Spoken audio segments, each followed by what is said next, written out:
siamo presi così con la paura che adesso iniziano le piogge e la prossima settimana hanno detto che c'è pioggia e io sinceramente ho paura anche perché ho i ragazzi ancora che dopo un anno, l'altro giorno la psicologa mi ha detto che il piccolo ha un po' superato, ma non del tutto, perché purtroppo ha perso tutte le sue cose perché il piano terra, cioè il piano sotto noi avevamo la vita praticamente. Una ferita ancora aperta nel cuore, le pareti scrostate, l'umidità che entra nelle ossa. Elisa Bortoluzzi abita in via Castello con la sua famiglia nella Golena del Piave. L'anno scorso la sua casa era come la vedete in queste immagini. Oggi, nonostante i lavori fatti, le ferite sono ancora visibili. 60.000 euro di danni riportati, 4.000 quelli ottenuti e l'attesa sta diventando snervante. Stiamo aspettando che ci diano un po' di risarcimento, abbiamo avuto i soldi che dovevano essere i primi aiuti, li abbiamo avuti ad agosto, con quelli non abbiamo fatto nulla. Non va meglio ai vicini di casa. La signora Irma vive col figlio Valentino a qualche decina di metri.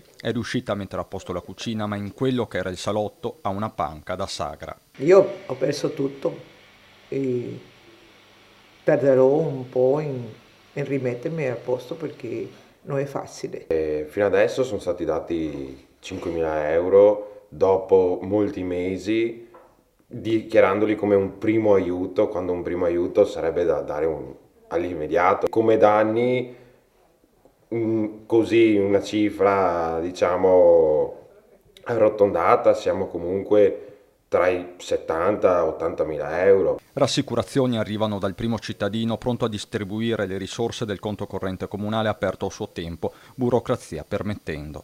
A breve contiamo anche di poter provvedere a redistribuire queste risorse a coloro che hanno diritto. Certamente non lo possiamo fare ogni giorno di poter mettere in piedi il fatto della macchina burocratica per poter utilizzare queste risorse.